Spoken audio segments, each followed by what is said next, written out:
তো ভাই সাহেব ভুকে নঙ্গে ভিকমঙ্গে পাকিস্তান হলো এমন একটা দেশ যাদেরকে বেইজ্জতি করবার সালা কোনো প্রয়োজনই পড়ে না। কারণ তারা নিজেদের বেইজ্জতি নিজেরাই করে নেয়। এই মুহূর্তে সেরকমই কিছু ঘটেছে।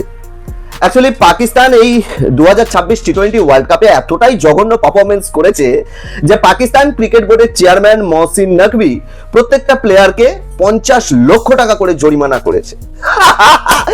ভাই এটা আমি এই ক্রিকেট দুনিয়ায় ফার্স্ট টাইম শুনলাম যে খারাপ পারফরমেন্স করবার জন্য কোনো ক্রিকেট বোর্ড তাদের প্লেয়ারদেরকে 50 লক্ষ টাকা করে জরিমানা করছে।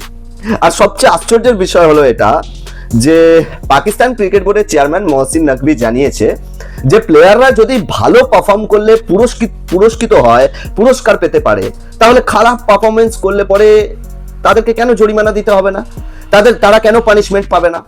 সুতরাং এবার থেকে নিয়ম চালু হয়ে গেল যে পাকিস্তান যদি খারাপ পারফরমেন্স করে, পাকিস্তানের প্লেয়াররা যদি খারাপ পারফরমেন্স করে তাদেরকে জরিমানা দিতে হবে, পানিশমেন্ট পেতে হবে। আবার ভালো করলে পাকিস্তান ক্রিকেট বোর্ড তাদেরকে যথারীতি পুরস্কৃত করবে। এবার শুধু তাই নয়, এবার সবচেয়ে মজার বিষয় হলো এটা যে পাকিস্তান এই টি-20 ওয়ার্ল্ড কাপের প্রতিটা ম্যাচের ম্যাচ ফিস হিসাবে 4,18,000 টাকা করে সামথিং পেয়েছে। তার মানে যদি তুমি 7টা ম্যাচ পাকিস্তান খেলেছে অর্থাৎ মোটামুটি 28 লক্ষ টাকা মতন এক একটা প্লেয়ার পেয়েছে। এবার যারা মানে ওয়ার্ল্ড কাপে মানুষ শুধু ওয়ার্ল্ড কাপ জিততেই আসে না, ইনকামও করতে আসে। আর সেখানে পাকিস্তানের প্লেয়াররা 28 লক্ষ টাকা করে এক একজন পেয়েছে, আর এদিকে 50 লক্ষ টাকা করে ক্রিকেট বোর্ডকে জরিমানা দিতে হচ্ছে। এই বিষয়ে একবার জোরদার তালিয়া হয়ে যাক ইয়ার, জোরদার তালিয়া হয়ে যাক। সিরিয়াসলি এই ধরনের কর্মকাণ্ড একমাত্র পাকিস্তানই করতে পারে, কারণ তাদের যে ইজ্জত বলে যে জিনিসটা হয় তারা অলরেডি মানে জন্মে থেকে বেইজ্জত হয়ে রয়েছে, যার কারণে তাদের ইজ্জত ফিজ্জত বলে আর কোনো কিছু থাকে না অ্যাকচুয়ালি। তবে যাই হোক, কয়েকজন প্লেয়ারকে বাদ দেওয়া হয়েছে এই থেকে।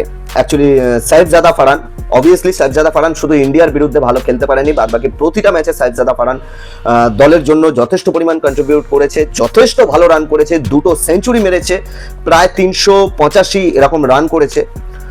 তো সাইফজাদা ফারহানকে এই পানিশমেন্ট থেকে বাইরে রাখা হয়েছে। ফাকার জামানকে কোনো রকম পানিশমেন্ট দেওয়া হয়নি, মানে কোনো রকম জরিমানা দিতে হবে না।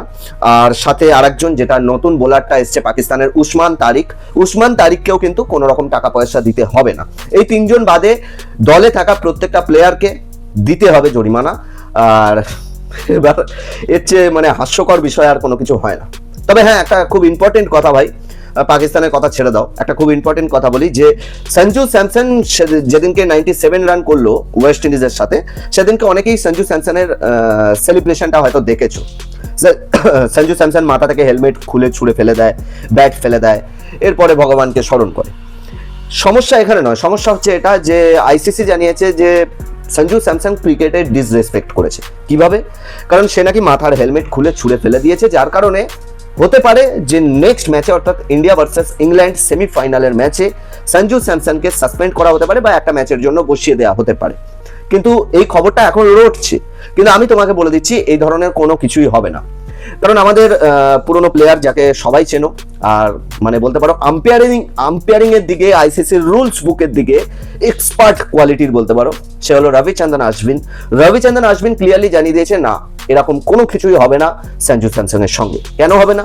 কারণ সঞ্জু স্যামসন এর আগে কখনো এরকম ধরনের কর্মকাণ্ড করেনি, অর্থাৎ এর আগে কখনো সঞ্জু স্যামসন ক্রিকেটের ডিসরেসপেক্ট করেনি, যার কারণে তার সাথে কিন্তু প্রথমবারই এটা করা সম্ভব নয়। আইসিসির রুলস বুক অনুযায়ী যদি কোনো প্লেয়ার ব্যাক টু ব্যাক 3বার যদি সে ক্রিকেটকে ডিসরেসপেক্ট করে বা বাজে ভাষায় গালাগালি করে বা যে কোনো কিছু, যদি এই ধরনের ভুল 3বার করে, তারপরেই কিন্তু আইসিসি সেই প্লেয়ারের বিরুদ্ধে কোনো স্টেপ নিতে পারবে। তার মানে সুতরাং এটা কনফার্ম যে আইসিসি সঞ্জু স্যামসনের বিরুদ্ধে কোনো রকম কোনো স্টেপ নিতে পারবে না। সঞ্জু স্যামসন ইংল্যান্ডের বিরুদ্ধে অবশ্যই খেলছে এবং ধামাকা মাচাতে চলেছে, কারণ সঞ্জু স্যামসনের মধ্যে এই মুহূর্তে যে লেভেলের কনফিডেন্স এসে গেছে, নো ডাউট ধাগা খুলে রেখে দেবে ইংল্যান্ডে। বাকি পাকিস্তান ক্রিকেট বোর্ডের এই নিউজটা শুনে তোমাদের কেমন লাগলো অবশ্যই কমেন্ট করে জানিও। ভিডিও ভালো লাগলে লাইক, কমেন্ট, শেয়ার করে চ্যানেলটাকেও সাবস্ক্রাইব করে নিও।